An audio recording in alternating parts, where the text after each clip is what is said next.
Mountaineer Nation, let's ride. But Don Nealon's Mountaineers enjoy walking in where angels fear to tread.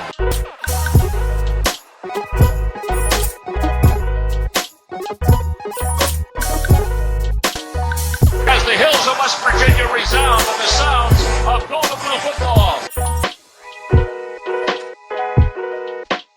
Here is Harris in trouble. Stiff arms the would-be tackler. Comes out over the 25 to 20. Goes around about at the 15 to 10 to 5. A touchdown, West Virginia. He did it.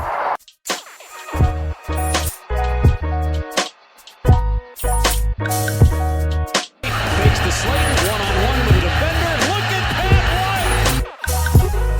White. West Virginia football. You know what that's about. They don't know what it's about. West Virginia football. Football, people. They can shoot up on fire. No more air and helmet. Let them know. Leave no doubt tonight. Leave no doubt tonight. No doubt. They shouldn't have played the old Golden Boot. It is a great night to be a Mountaineer wherever you may be.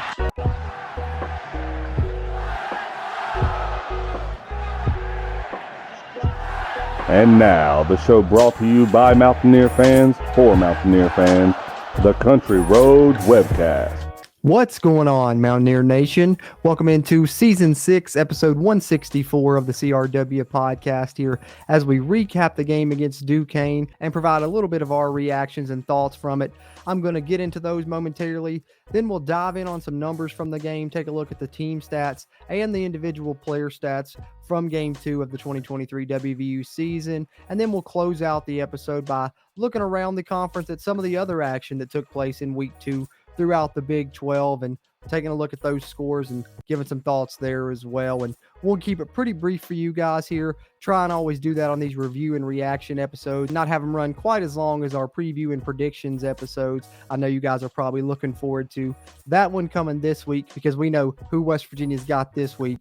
It's a huge one, and you can look forward to our preview and predictions episode coming out in the middle part of this week. That'll be episode 165 of the podcast here. But in the meantime, we appreciate you tuning in to episode 164 of the Country Roads Webcast here, whether you're tuned into it on our YouTube or the WV Sports Now channel, as you can find our show on the web at wvsportsnow.com, where you'll find all kinds of great Mountaineer sports content. We'd ask that you do us a favor if you're on the video version. Hit the like button, give us a thumbs up. Really helps this video's performance and future videos' performances as well. And be sure, if you're a West Virginia fan, hit that subscribe button. Helps us, helps you, as it helps get more of this Mountaineer sports content out to Mountaineer Nation. And if you're listening on the audio side, we appreciate that as well, as you can find the Country Roads Webcast on Apple Podcasts, Google Podcasts, Spotify, Amazon Music, iHeartRadio, you name it. And if you're tuned in there, be sure, share us around with other Mountaineer fans you may know as we continue to try and grow the Country Roads Webcast community. Having said that, with no further ado, let's get into the review and reactions from the game against Duquesne in Game 2 of the West Virginia football season.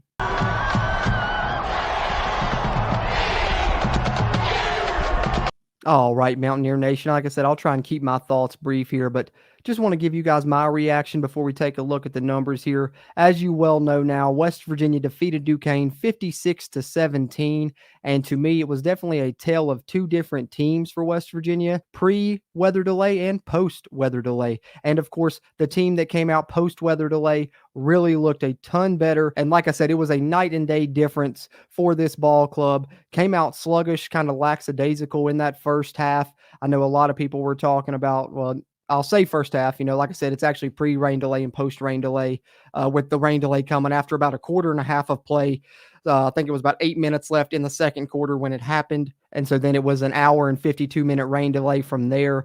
Then play would resume, and West Virginia would look a lot better. But early on, I know a lot of the complaints came that West Virginia's offensive line even looks a little bit sluggish, and things just weren't really clicking early on. West Virginia forced a 3-and-out on that initial possession, but then you get the special teams blunder as the punt was bounced off of Jacoby Spell's leg, which in the post-game press conference, Neil Brown actually put that a little bit more on Preston Foxton. Spells thought that he wasn't demonstrative enough in pointing at the ball and letting him know that it was fall short, as it was a short punt from the Duquesne punter. But Jacoby Spells nonetheless has it bounce off his leg. Duquesne recovers, so they resume the drive there. And then once they resume the drive, that's when you see some of the secondary problems start to pop up from West Virginia that would more or less plague them, especially through that first quarter and a half. They got things cleaned up a little bit later on, but in this first Duquesne drive, West Virginia's secondary really struggled. I mentioned they had the 3-and-out and forced the Duquesne punt, but even on that third down play, it was an out route, and West Virginia had soft coverage, and the throw was there. The quarterback just missed it.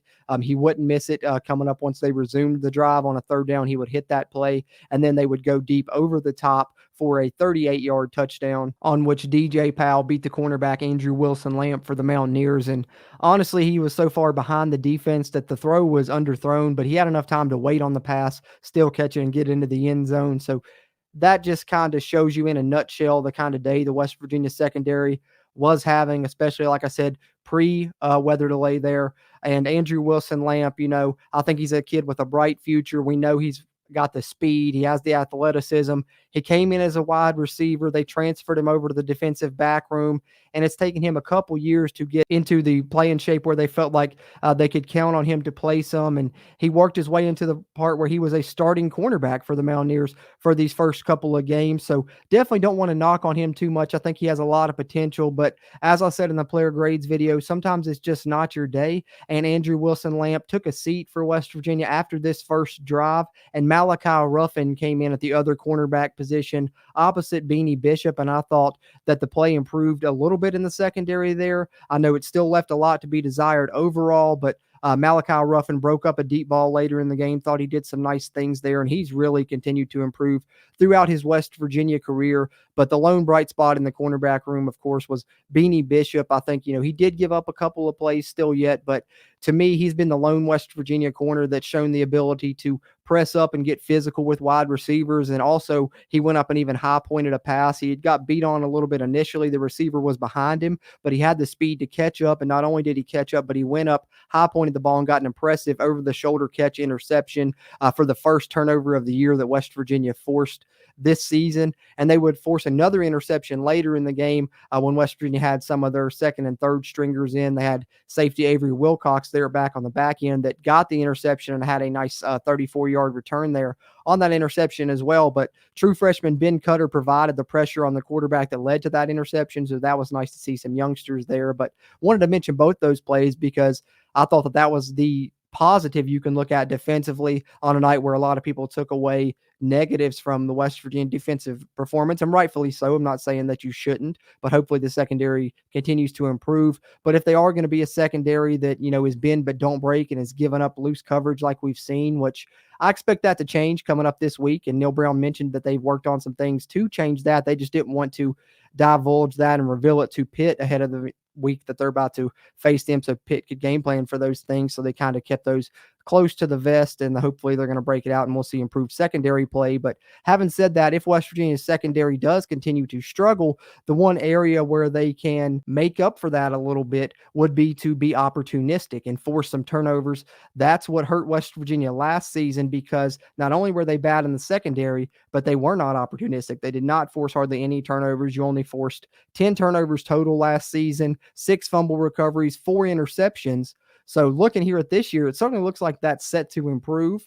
Last year, you had 4 interceptions. I mentioned in this game, you had 2. So you're already halfway there to your total from last season. Hopefully, West Virginia continues their opportunistic ways and continues to turn over opposing offenses, because I think they're going to need to find success this season. But just moving along with my thoughts throughout the game's progression there. Like I said, after that first drive, the secondary play got a little bit better, but it wasn't until after the rain delay that West Virginia's offense would really pick up the pace. But prior to that weather delay, after falling down 7-0, West Virginia would answer on their second possession of the game. And on that drive, I thought that there were really 3 standout plays, and they were the 3 final plays of that drive, the third of which being the first score for the Mountaineers of the day, the first touchdown, which of course came courtesy of Hudson Clement, who we'll certainly talk about more here in a brief bit. But as far as this drive, You get a 15-yard run by Jalen Anderson on the outside zone on 3rd and 10, so that's impressive for West Virginia to be able to do that. Then you hurry up and you get Rodney Gallagher's first touch for the Mountaineers, and it's a 7-yard reverse play, so he gets the 7-yard rush on this play. But I really was impressed by the fact that he had a couple of guys in the backfield when he initially caught the football, and there you see the twitchiness that we've heard so much about. He makes a juke move and actually breaks a guy's ankle so bad that he falls down. So to me, it was probably the most exciting 7-yard gain you'll see on a player's first collegiate touch, and just goes to show why people are so excited about Rodney Gallagher and why he's going to have a bright future here in Morgantown. And then following that pickup, West Virginia goes to an RPO. Green reads it, pulls the ball out of the running back's chest, throws a quick slant to Hudson Clement, who's cutting inside for the 14-yard touchdown pass. That was Hudson Clement's first career reception. It goes for a touchdown, ties the game at 7-7, and West Virginia wouldn't look back from there, never trailed again in this football game. As on the ensuing Duquesne possession, you would get that Beanie Bishop interception I talked about, and then you get West Virginia able to convert that turnover into some points, as you get Hudson Clement showing up yet again for a 39-yard gain, and then you get a couple impressive Cole Taylor plays, a nice little design for him on an RPO, and then it's a tight end screen that goes for about 15 yards, but he really showcased some physicality on some run after the catch on that play that was also well blocked ahead of him. And then West Virginia punches it into the end zone quickly on that outside zone to Jalen Anderson off that left side, and West Virginia really had some successful runs working that outside zone to that left side with Wyatt Milam setting the edge for them there, and he came out really high graded on PFF as well, probably because of a lot of the success West Virginia had on those outside zone plays, sweeping to the left there with him setting the edge for them. And a lot of West Virginia running backs found success in this game. A lot of West Virginia running backs hit the end zone. It was Jalen Anderson this time to put West Virginia up 14-7. And like I said, they would never look back, leading the rest of this game, and they would really turn things on. Like I said, after the weather delay, West Virginia has their highest scoring quarter ever in the Neil Brown era with that 28-point effort there in that second quarter. It began before the rain delay and continued thereafter, as West Virginia, following that delay, comes out with a 70-yard bomb from Garrett Green to Hudson Clement for Hudson Clement's second touchdown of the game, and that would be his third reception. He would already be over 100 yards receiving in the game. And then West Virginia would get into a nice little groove there defensively for a bit, forcing multiple Duquesne 3-and-outs in a row, in which we saw some great TFLs from multiple Mountaineers. Aubrey Burks was in the backfield for a couple TFLs in this game. He even got a sack. Mike Lockhart was wreaking havoc. Sean Martin was getting in the backfield as well, as he tends to do. So I thought the West Virginia front seven, as it really did against Penn State, performed well. The defensive line and linebackers have not been the issue for the Mountaineers, but the defense, like I said, they played better at times in this game, especially during this sequence when they had those multiple 3-and-outs. And then following those multiple 3-and-outs, we would get the final possession for the West Virginia offense just before halftime. This would be the last time a lot of the starters would be in, including Garrett Green and a lot of the offensive line. But on this possession, there were a couple things that I liked, one of which on 4th and 2, you see the preferred walk-on Luke Hamilton come onto the field, and I love when I see that number 35 come onto the field and line up in the fullback position. He lead blocks for CJ to convert a 4th down and 2 that kept the West Virginia drive alive. And then Preston Fox would go on to show up, redeem himself for a couple drop touchdowns, one against Penn State and one earlier in this game, as he has back-to-back receptions to end that drive, the second of which culminating the drive with a 22-yard touchdown pass. That would be Garrett Green's 4th touchdown pass of the day, the first West Virginia Mountaineer quarterback to throw for 4 touchdowns since Will Greer back in 2018, and he's actually been the highest graded West Virginia player on offense for both of these first 2 games, according to PFF, both against Penn State and now against Duquesne. And against Duquesne, his grade actually ended up in the 90s. So Garrett Green, for all the naysayers following week 1, really put on a good performance. And I know it's Duquesne, I realize that, but I was still impressed with what I saw from him and glad to see him bounce back. He missed some intermediate to short throws still, but I thought all in all, he really improved his passing percentage. He ended up 10 of 18. Like I said, we'll look at the numbers momentarily,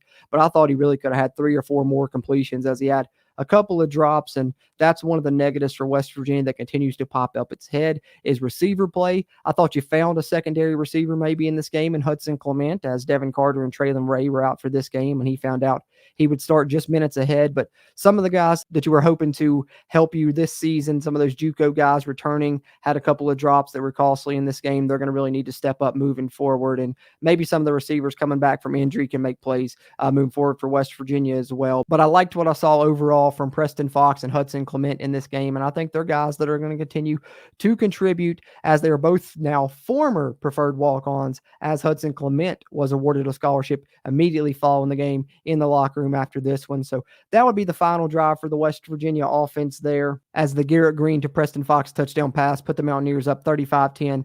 Just before the break, they would continue to tack on more scores there in the second half with Nico running the offense. And as far as Nico is concerned, I'll give a brief review on his performance here as well. I liked what I saw overall. I thought initially you could tell that, what Neil Brown has stated about him is sometimes he's just thinking a little bit too much. They know the talent is there and this high ceiling is real with him. And you see that in flashes, but I think also, especially early on when he first got in, you could see him in his head a little bit. But as the game progressed and he continued to play more in that second half, I thought that he settled in and looked better. He really made some impressive plays in the run game. I think he surprised some people that didn't know that he had that running ability. You see, he's not quite as fast as Garrett Green, but he can really do some things in the run game as well, including adding a rushing touchdown in this game off of a zone read play. Happy to see that back in the offense and some of the wrinkles that were thrown in, but calling the plays for him in the second half, I wanted to bring this up, and then I promise we'll get into some of the numbers. You guys know I can get a little long-winded, but we'll look at some of the numbers and then look at some of the other action in the Big 12, and won't keep you guys too much longer here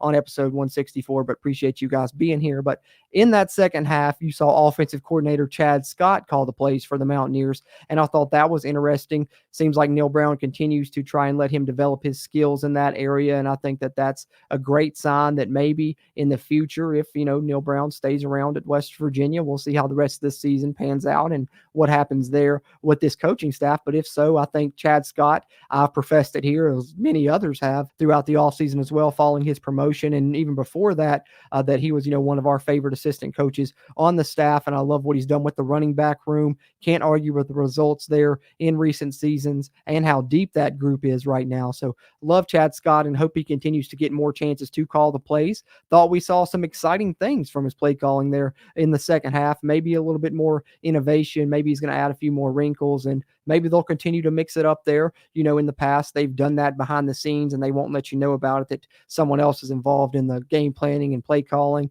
Remember when Kirk Soraka got involved, a couple years ago. And then of course they were very coy, between Jared Parker and Neil Brown, who was calling the plays then as well. So you never know how much Chad Scott's going to be involved, but I hope it continues to be an increased role for him.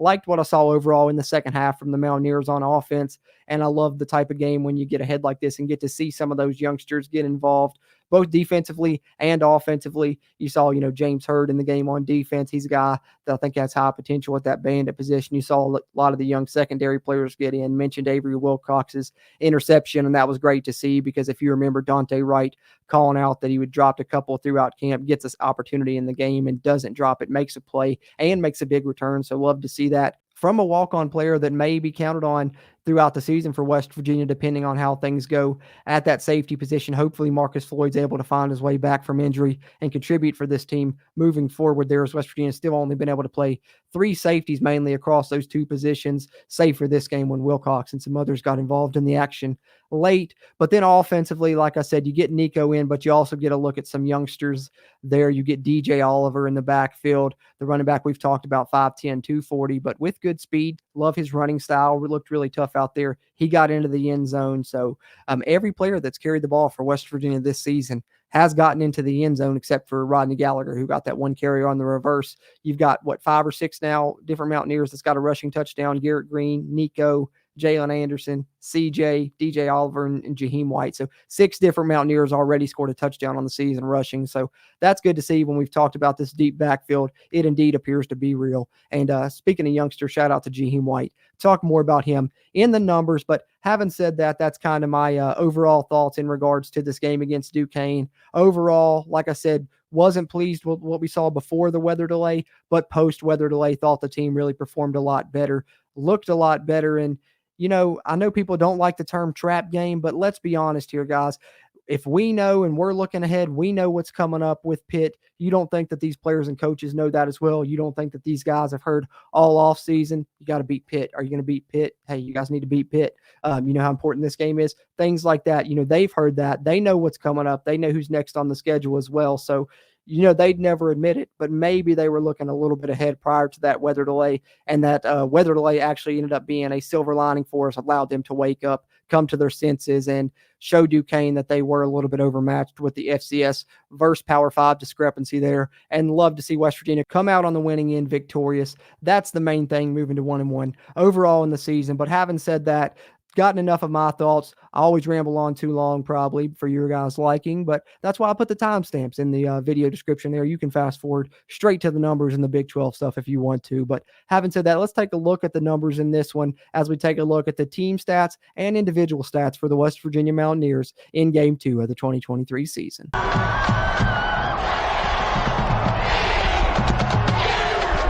All right, starting it off with the team statistics. As you can see in the scoring breakdown at the top here, 28-point second quarter. Like I said, highest scoring quarter West Virginia's had in the Neil Brown era. That was impressive. Hopefully the offense continues to look a lot like that second quarter version of themselves as we continue throughout this season. West Virginia picked up 30 first downs. That's impressive versus 10 for Duquesne. Third down efficiency, West Virginia did hold Duquesne to 5 of 16. I like that, but I would love to see West Virginia be better than 6 of 13, especially against an FCS opponent. However, West Virginia did convert 3 of their 5 fourth down attempts. As was the case in Game 1, Neil Brown continues to go for it a lot on fourth down. That seems like it's going to be his MO for this season. Total yards, West Virginia ended up racking up 619. That's impressive versus holding Duquesne to 234. The only problem there was 231 of those yards came through the air for the Dukes. West Virginia's secondary remains the question mark of this defense and probably of this team overall. However, West Virginia's run defense, as it was against Penn State, proved to be stout, only allowing 3 rushing yards. You like that aspect, especially when you've got a run-first team coming up in the schedule in Pitt. However, they may not be run-first going up against the Mountaineers. As we know, game plans are a thing, and I'm sure they know as well as we do. The secondary is a weakness. You saw Duquesne do that similarly as well. As you see, a very balanced attack from the Mountaineers in this one, 315 yards passing, and then 304 yards rushing on 49 carries, averaging over 6 yards per rush. West Virginia, again, I'm impressed with how they've cleaned up the penalties. This year's team does seem to be more disciplined than years past, albeit with a small sample size here over 2 games, but only 4 penalties for the Mountaineers. 2 turnovers, you like to see that cleaned up for West Virginia. You want to see them get back down to 0 like they were in that game against Penn State. But overall, West Virginia did force 2, and I mentioned that earlier. That's a plus, especially with both those being interceptions. So hopefully they continue to force turnovers throughout this season. And then West Virginia wins the possession battle barely, 31 minutes to 30. Let's take a look at the individual stats for the Mountaineers now in this one. All right, as you can see, I mentioned Garrett Green's numbers a little bit already, 10 of 18, 240 and 4 touchdowns, but like I said, should have been probably 13 of 18, if not 14 of 18. And then Nico, 50% completion rating, 7 of 14, 75 yards. Like I said, some of those incompletions, though, came early before he kind of settled in, I think. So not the best with the 50% completion rating, but I think that he'll continue to improve with more experience throughout his career. And, the light bulb's going to come on for him sooner rather than later. But I think for a lot of people that were questioning if we had a quarterback battle, I think that this game showed you that Garrett Green is the guy right now. He's a bit ahead, and I think he showcased a bit more of what he can be moving forward throughout the season in this game as he showcases passing efforts a little bit more in this one. Rushing wise, you see the guy, Jaheim White, 12 carries, 110 yards, 1 touchdown, makes his Mountaineer debut after being a little bit banged up, didn't get to play against Penn State. We see him come in the second half of this game. He played a little bit in the second quarter, but in the second half is when he really made his performance happen. But I think what's most impressive with his performance is that it came not with the first team offensive line, but with the second teamers and even the third teamers at times as well. And he still manages to cross the 100-yard mark, lead West Virginia in rushing, just like he did the last time we got to see him as Mountaineer fans in the spring game. So I believe the Jaheim White hype is indeed real. Let's see what he can do moving forward. Hopefully he has another good performance against another Pennsylvania team, as he is a Pennsylvania native, and we know who that next opponent is. C.J. Donaldson, brief action. West Virginia did allow him to get 13 carries, came out with 56 yards.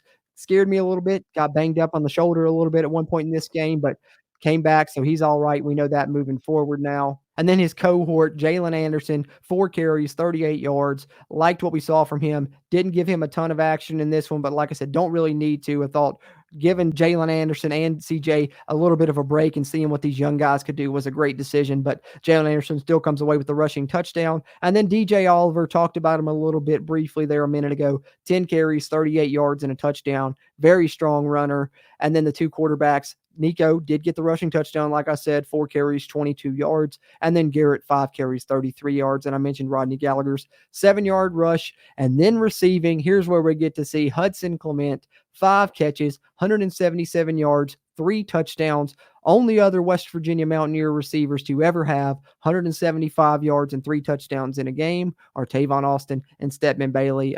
Shout out to WV Sports Now for providing us with that information and that graphic there as well. But having said that, I know it's against Duquesne, but either way, you love to see a guy break out as a former walk-on, now awarded a scholarship, like I said, immediately following the game. And I think he's going to be a contributor for the Mountaineers moving forward.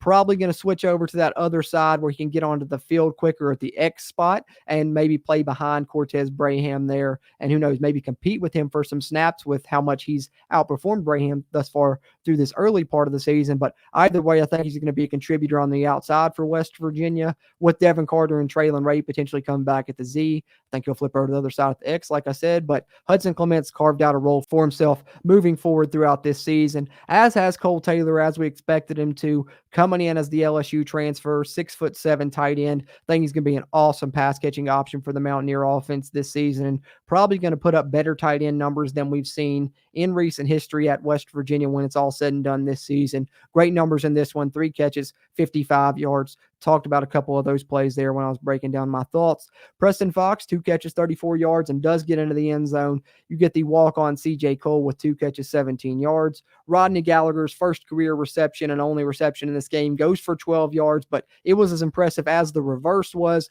The only problem was at the end of it while diving for the pylon, in which I thought he was going to get his first Mountaineer touchdown and would have loved to see him get in there. He unfortunately let the ball slip out of his hands a little bit, goes out of the back of the end zone for a touchback and a turnover for the Mountaineers. So a mistake there, but at least it was on a high effort play, so you can't knock him for that. And like I said, you saw the flashes of his potential, and he's going to be a weapon for the Mountaineers. Moving forward, Jashawn Polk making his return after he didn't play in the first game, 2 catches, 11 yards.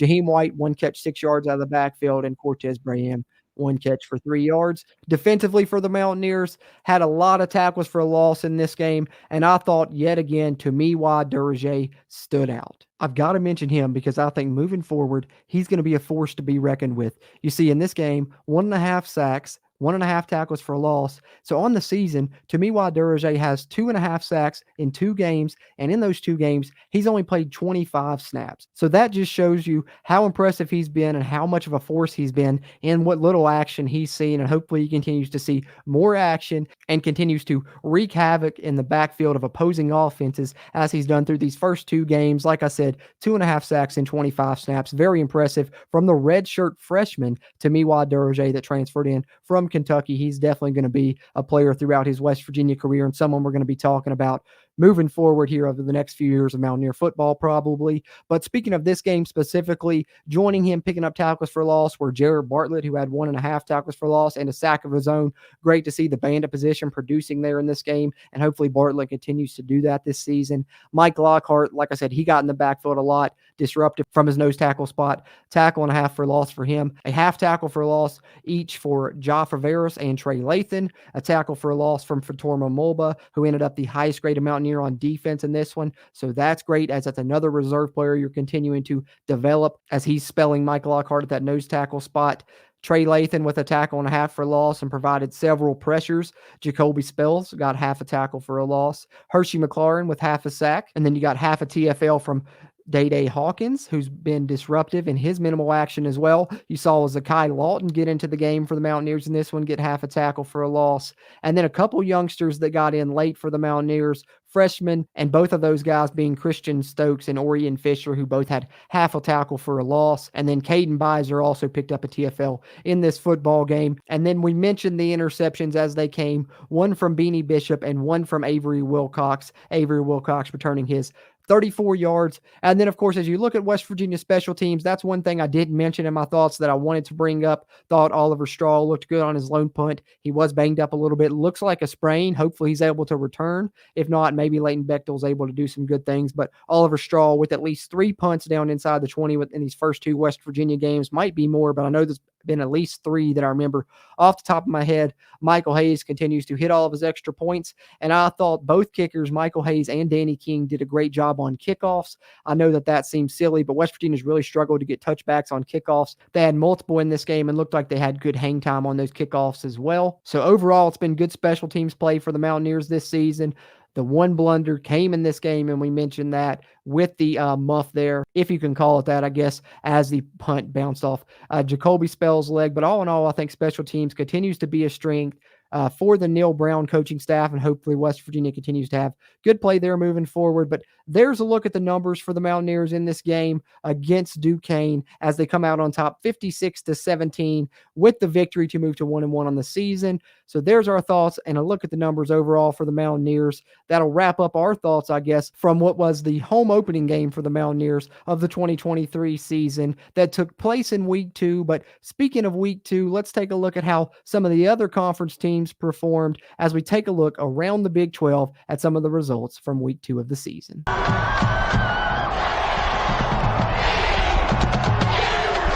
All right, taking a look at some of the action around the Big 12. If you're watching on the video version, you can see the numbers up on screen from each of these games. Of course, we had one Friday night game, the rest coming with a full Saturday slate of Big 12 action. But having said that, I'll read out the numbers for you guys. Listening on the audio side, Friday night, we had Kansas come out victorious in another Power 5 matchup as they took out a Big 10 opponent in Illinois, 34-23 in Jalen Daniels' return, and he looked just as impressive as ever for the Wildcats, and I think that offense is going to be strong for them yet again this season. If their defense can hold up, they can certainly get some Big 12 victories. And speaking of Big 12 victories, Baylor did not get one against a future Big 12 team as Baylor continues to search for victories on the season here in 2023. This is their 6th straight loss dating back to 2022. So looking for answers is Dave Aranda and company as they lose to Utah 20-13 at home there in Waco. Unfortunately, to fall to 0-2 on the season currently,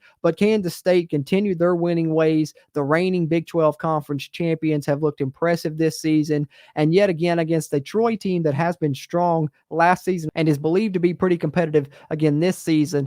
Kansas State handled them pretty easily, 42-13 there in Manhattan, Kansas. And then BYU moving to 2-0 on the season with the 41-16 victory over Southern Utah for one of the newest Big 12 members, picking up another victory there at home. And then you get the Cy-Hawk game. I was hoping to see Iowa State emerge victorious here. I thought having the home field advantage in Ames would really help them, and they played well. I think, they're searching for answers there on a lot of spots on the team as they were kind of depleted following that gambling scandal. But Rocco Becht, I think, is going to evolve into a good player. He's just young and probably playing a little bit before he's ready, but love to see, the son of a former Mountaineer starting for another Big 12 team. And Iowa State, unfortunately, couldn't get it done against Iowa, though. 20-13, Iowa defeats the Cyclones to emerge victorious in that rivalry game. Iowa State drops that one. And then you get Oklahoma dealing with SMU a little bit closer than some people may have thought, I think, but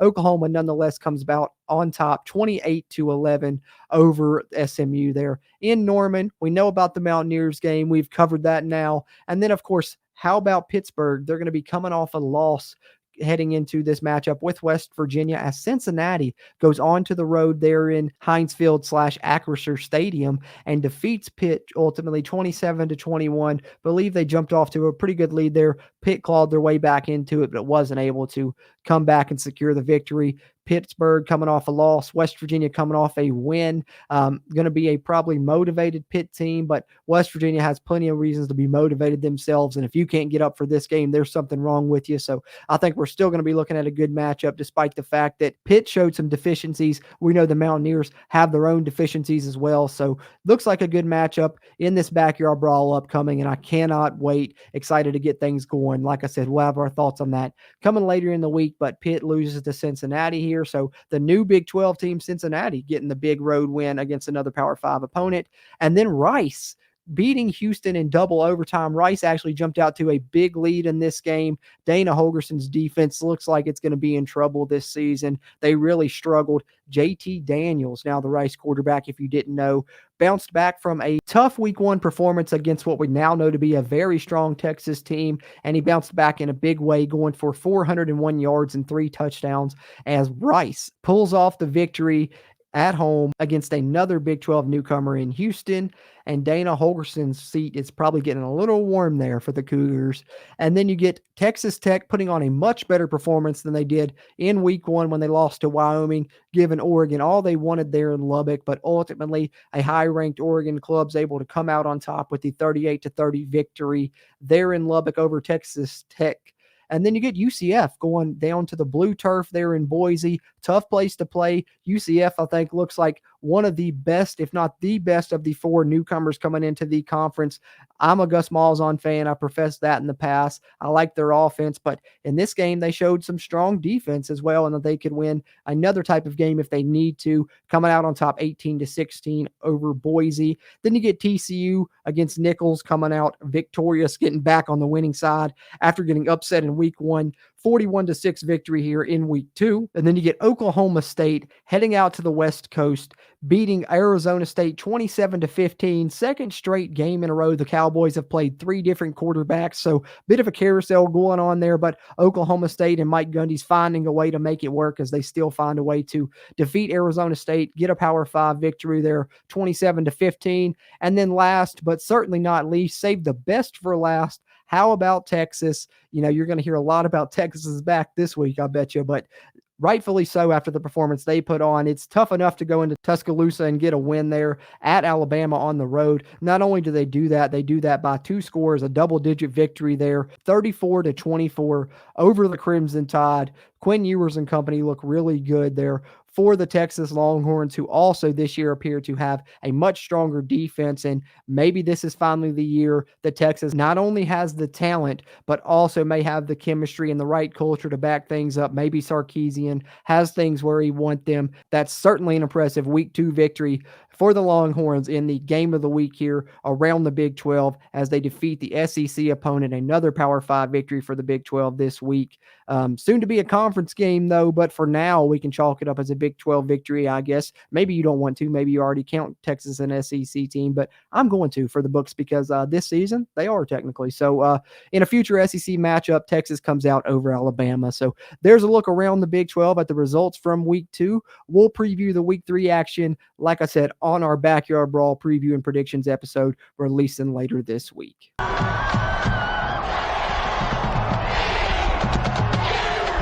So there you have it, Mountaineer Nation. My thoughts on West Virginia's 56-17 victory over Duquesne here on Season 6, Episode 164 of the CRW podcast. Plus shared some numbers and talked a little bit about the stats with you guys and took a look around the Big 12. But if there's anything that you thought I missed or something that you found interesting from this game against Duquesne or any of the Big 12 Week 2 action you'd like to talk about, be sure to comment down below on the video version. Try and respond to you guys there in the comments on the Country Roads Webcast channel. But if you're listening on the audio side, we appreciate a good comment in the rate and review section, and a great rating would be awesome if you're listening on Apple Podcasts as well. Those really help us out as we continue to try and grow the Country Roads Webcast community throughout Mountaineer Nation. Having said that, really appreciate you tuning in, whether you were a viewer or a listener of this episode, and whether you tuned in on the Country Roads Webcast channel or on the line there at WVSportsNow.com as we put a bow on Duquesne and look forward to the biggest game of the Neil Brown era,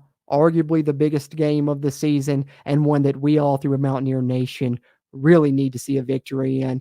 And I think it would be huge for us and our morale as a fan base, as well as Neil Brown, and maybe cool the temperature on his seat a little bit. Maybe he'll get a little bit more comfortable, and that will allow the team to play a little bit more comfortable out there on the field as well.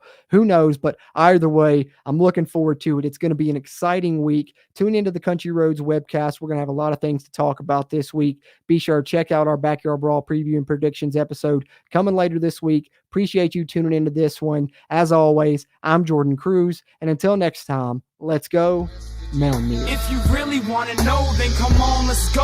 Take a stroll down those